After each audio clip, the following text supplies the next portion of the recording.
Selamat pagi Sobat Esnawan, kembali lagi bersama saya Dr. Hana dalam acara kebanggaan kita di Orkestra, obrolan kesehatan antariksa. Nah teman-teman, hari ini kita pengen banget bahas dan pengen tahu lebih dalam lagi mengenai salah satu penyakit yang masih menjadi momok yang menakutkan. Kenapa sih? Karena penyakit ini masih menjadi salah satu penyakit yang menyumbang angka kematian cukup tinggi di Indonesia maupun di luar negeri. Tidak lain tidak bukan adalah penyakit serangan jantung. Jadi kemarin saya baca-baca di Amerika aja setiap 40 detik itu orang-orang itu banyak yang terkena penyakit infak miokard akut. Nah, supaya kita bisa mengurangi angka kematian yang tinggi karena penyakit jantung, hari ini kita bahas dan sudah ditemenin sama dokter spesialis jantung andalan RSAU Dr. Esnawan Antariksa tentunya. Selamat pagi Dr. Rizky. Ya, selamat pagi. Perkenalkan, saya dengan Dr. Rizky, saya dokter jantung di Rumah Sakit Angkatan Udara Dr. Esnawan Antariksa. Iya dok, jadi izin dokter, hari ini saya pengen ngajak teman-teman buat tahu lebih dalam lagi dok mengenai penyakit jantung. Karena akhir-akhir ini sering kali ditemukan beberapa pasien yang meninggal karena serangan jantung dokter izin. Betul. Nah untuk pengertiannya sendiri serangan jantung itu apa sih dokter sebenarnya? Ya. Sebelumnya saya coba menerangkan ya. Siap, dokter izin. Penyakit jantung koroner itu kan ada dua ya, terbagi ya. Ada yang penyakit jantung koroner yang kronik dan penyakit jantung koroner yang akut gitu ya. Kalau yang kronik itu mungkin dia memang sudah ada penyempitan di jantung koronernya, tapi belum ada serangan jantung akut gitu ya, atau bisa disebut dengan sindrom koroner akut gitu ya. Nah, sindrom koroner akut itu apa? Sindrom koroner akut adalah suatu kumpulan gejala seperti nyeri dada, sesak nafas, nyeri dadanya menjalar ke tangan kiri, ke leher ya, ataupun menembus ke punggung belakang. Disertai bisa juga dengan sesak nafas ya, bisa juga yang diakibatkan di mana sindrom gejala ini, kumpulan gejala ini yang diakibatkan oleh penyumbatan di pembuluh darah jantung koroner ya, atau di arteri di pembuluh darah di jantung ya, atau koroner ya bisa dibilang. Di mana serangan jantung ini onsetnya dia mendadak gitu ya. Misalnya dia pagi-pagi siang-siang nggak apa-apa, tar malam dia bisa terjadi serangan jantung gitu. Siap dokter. Nah untuk penyebabnya sendiri dokter, untuk serangan jantung kemarin kami sempat baca-baca juga dok, bahwa salah satunya itu pada masyarakat atau orang-orang yang memiliki kebiasaan seperti merokok, betul. atau istirahatnya kurang, olahraganya kurang, atau memiliki riwayat hipertensi. Apakah benar dok? Atau ada faktor resiko lain yang memperberat bisa terjadinya serangan jantung? Betul. Ya, memang untuk faktor risiko satu ya yang bisa kita lihat yang zaman sekarang ini ya, satu merokok ya, mungkin merokok itu masalah klasik ya, yang sulit sekali dirubah, tapi tetap rokok itu bisa dirubah kan gitu ya. Salah satu faktor risiko yang paling berat lah ya gitu ya.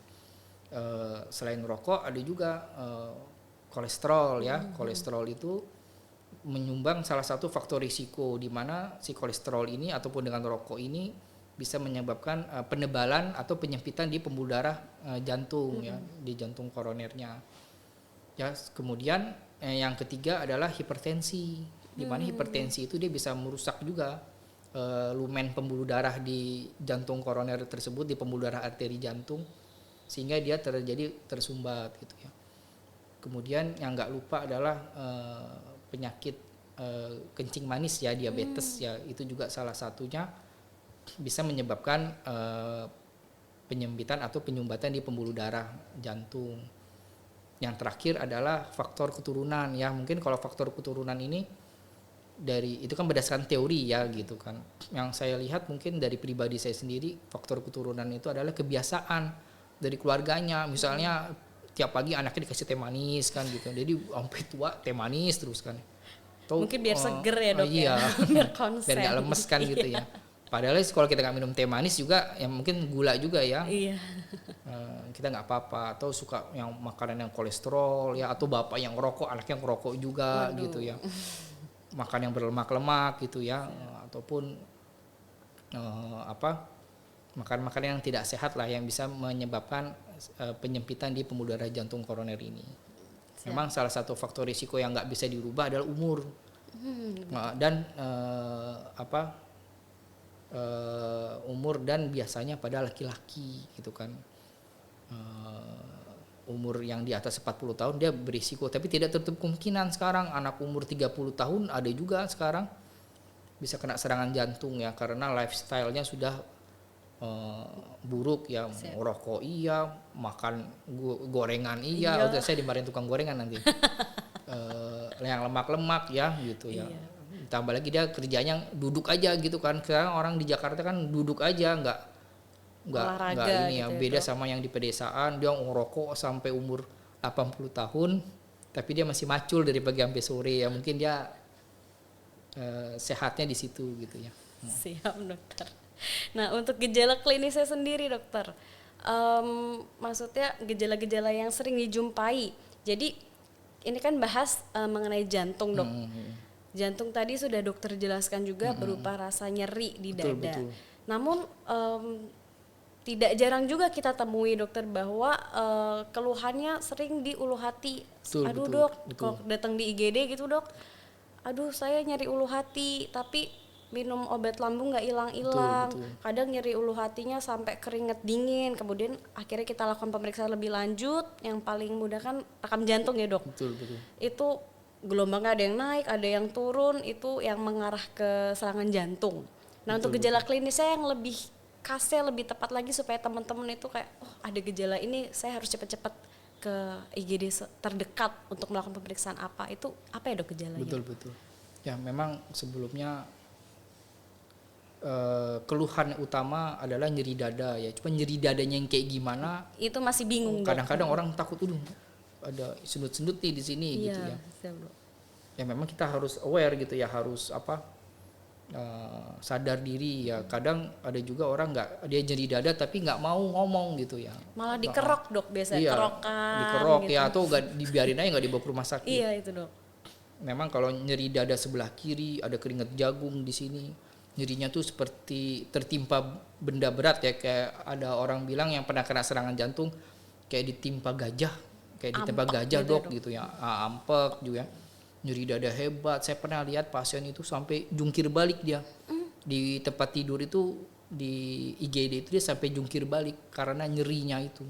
Aduh dok, nyerinya setengah mati. Mungkin dia ngomong baru berasa namanya setengah mati, mungkin seperti itu. Karena nyeri, ada penyempitan di jantung koroner ini beresiko kematian ya, karena tersumbatnya atau kegagalan dari jantung untuk memompa atau kegagalan sirkulasi di pembuluh darah jantung arteri. Misalnya seperti nyeri dada sebelah kiri menjalar ya dia, dan onsetnya dia berat, bertambah lama udah berat, tambah berat lagi gitu, nambah. Mungkin dengan pemberian oksigen dia berkurang nyerinya, ataupun dengan pemberian isosorbit, obat taruh yang di bawah lidah ya, mungkin pada masyarakat kita kenal, nah itu berkurang. Nah itu mungkin kita ada tipikal serangan jantung ya mungkin gitu, atau nyeri dada yang tipikal. Dan nyeri dadanya itu tidak dipengaruhi oleh pergerakan. Misalnya kalau ada orang sakit paru-paru misalnya nyeri karena ada pleuritis atau ada sakit paru yang lain, biasanya kalau orang nyeri dada karena paru, dia kalau tarik napas nyeri kan gitu. Kalau misalnya ada orang untuk bagaimana kita membedakan dengan penyakit MAH gitu ya. Misalnya udah kita obatin MAH tapi dia masih ada keluhan juga, mungkin dia ada serangan jantung gitu ya.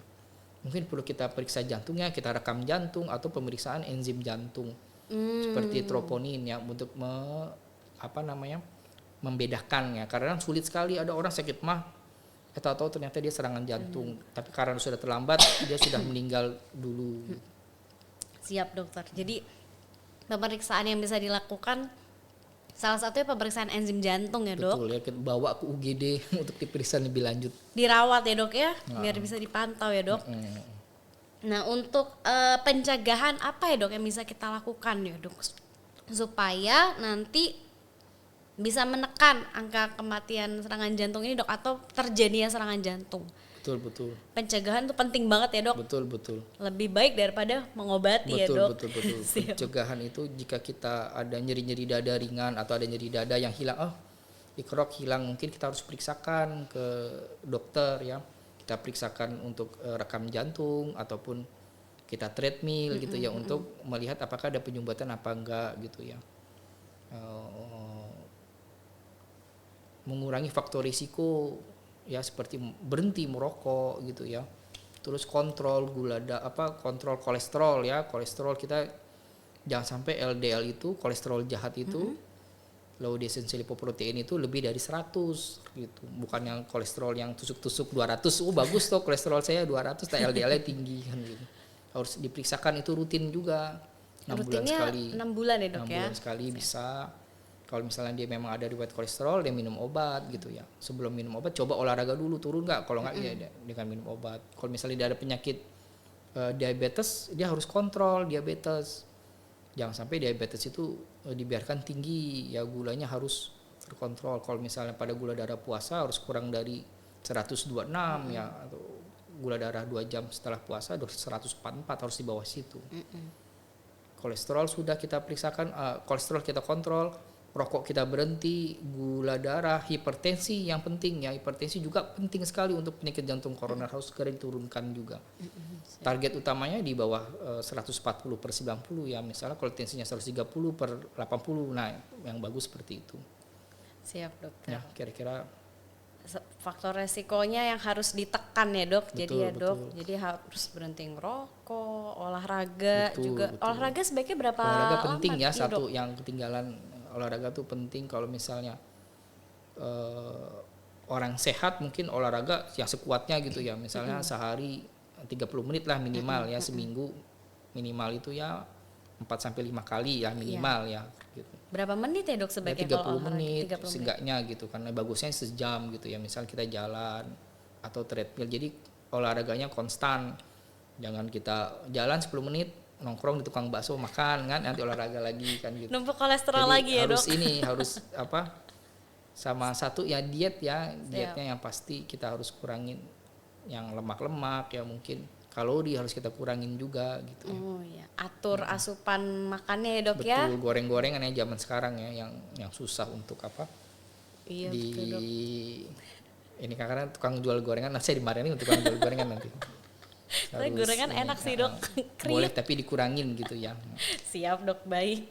Nah untuk tadi kan pencegahan kan kita sudah tahu ya dok ya. Untuk tata laksananya gimana dok? Kalau misalnya sudah terlanjur kena didiagnosa serangan jantung, Betul. itu untuk penata laksanaannya gimana dok? Dan apa yang sebaiknya dilakukan dok? Langkah paling tepatnya itu Betul. apa? Karena sekarang kan yang saya dengar kan pasang ring jantung itu kan yang paling sering Betul. dibicarakan ya dok ya, terutama pada pasien serangan jantung. Nah untuk pemasangan ring jantung sendiri tuh gimana dok? Apakah aman atau gimana? Atau apakah itu pilihan utama Betul. dok? Atau ada pilihan yang lain biar, karena pasien kalau kita edukasi, oh harus dipasang ring pak, tapi aduh saya takut dok, ini gimana dok gitu. Nah, mungkin dok ada penjelasan lebih lanjut dok, izin. Memang menurut tata laksana SOAP, tata laksana serangan jantung itu kan terbagi, ada yang STEMI, ada yang NSTEMI, ada yang UAP gitu ya. Kalau yang yang STEMI itu yang tingkatan yang terparah, jika kurang dari 12 jam kita harus segera melakukan revaskularisasi atau segera melepaskan sumbatan itu, bisa dengan obat fibrinolitik. Jika kurang dari 12 jam, jika lebih dari 12 jam kita, atau selain fibrinolitik ada primary PCI ya, primary PCI. Jika rumah sakit itu punya fasilitas primary PCI, kita segera langsung pasang ring, karena serangan jantung itu yang STEMI itu adalah yang paling berat. Kalau nggak kita segera revaskularisasi, eh, pasien bisa jatuh ke dalam keadaan yang lebih buruk lagi sampai dengan kematian gitu. Kalau misalnya pasiennya masih datang dengan keluhan bukan suatu serangan jantung misalnya ya, masih ada nyeri dada, nanti kita periksakan dulu, kita ehokardiografi, kita treadmill. Jika ada indikasi untuk pemasangan ada indikasi penyempitan di jantung koroner, mungkin kita nanti bisa melangkah ke CT scan ya. CT scan nanti dilihat ada penyempitan berapa persen, apakah ada penyempitan yang berat lebih dari 70%, mungkin bisa kita kateterisasi jantung. Nah, dari kateterisasi jantung kita lihat lagi nih, nggak langsung dipasang ring sekonyong-konyong kita pasang ring. Kita lihat lagi ini ada penyempitan lebih dari 70%, pasien juga ada keluhan, akhirnya kita pasang ring gitu. Baik. Jadi banyak pemeriksaan yang dilakukan ya dok. Nggak sekonyong-konyong kita pasang, langsung. Tetap kita walaupun dia ada penyempitan, kita tetap pertama adalah optimal medical therapy, adalah obat dulu ya. Kalau obat misalnya nggak bisa, baru kita lakukan tahap yang selanjutnya gitu ya. Kalau misalnya pasien serangan jantung akut gitu misalnya, ataupun ada ketemu penyempitan lebih dari 70%, harus pasang ring memang mau nggak mau. Baik. Jadi pemasangan ring bukan bukan suatu hal yang menakutkan lah ya dok ya. Betul. Jadi teman-teman sekarang kan kita udah tahu bahwa serangan jantung itu masih menjadi hal yang mengerikan ya dok ya. Betul. Bisa meninggal mendadak ya dok. Betul. Jadi penyakit di Indonesia itu yang meninggal mendadak selain serangan jantung. Ada stroke, ada serangan jantung ya dok ya. Jadi untuk menghindari kejadian tersebut yang fatal tersebut, tadi sudah dijelaskan sama Dokter Rizky. Terima kasih dokter infonya bahwa kita memang harus menjaga kesehatan. Pertama harus olahraga rutin ya dok, 30 menit sehari minimal. Bisa 4 sampai 5 kali per minggu. Kemudian rokok itu memang sangat harus tidak boleh dikonsumsi ya dok, karena itu salah satu penyumbang terbesar untuk serangan jantung. Kemudian harus istirahat cukup, jangan lupa teman-teman. Dan kalau misalnya mohon izin tanya dok, kalau misalnya ada keluhan seperti yang tadi sudah dokter sampaikan, misalnya nyeri ulu hati atau nyeri dada yang tidak hilang dengan istirahat, atau nyeri dadanya seperti ampak ditindih benda berat, itu biar nggak salah persepsi lagi, apa yang harus langsung dilakukan dok untuk teman-teman semua itu dok? Ya memang harus ke tempat ini ya, UGD setempat ya, langsung rumah ya dok. Sakit mana yang penting ada rekam jantung, ada pemeriksaan enzim jantung untuk mendiagnosis bahwa ada serangan jantung atau tidak gitu ya. Siap dok. Jangan ditunda-tunda ya dok ya. Jangan. Semakin ditunda semakin buruk ya dokter ya, berbahaya gitu dok. Jadi teman-teman kalau ada keluhan seperti nyeri dada yang di bagian kiri atau yang tidak bisa ditunjuk dengan satu jari ya dok ya, rasanya amplek seperti ditindih benda berat, jangan pikir panjang lagi, langsung segera ke IGD terdekat untuk dapat pengobatan dan penata laksanaan yang optimal. Jadi angka kematian dari penyakit tersebut bisa turun. Terima kasih banyak dokter Rizky atas waktunya. Sama-sama ya, terima kasih. Siap, salam sehat, sampai bertemu lagi di orkestra selanjutnya.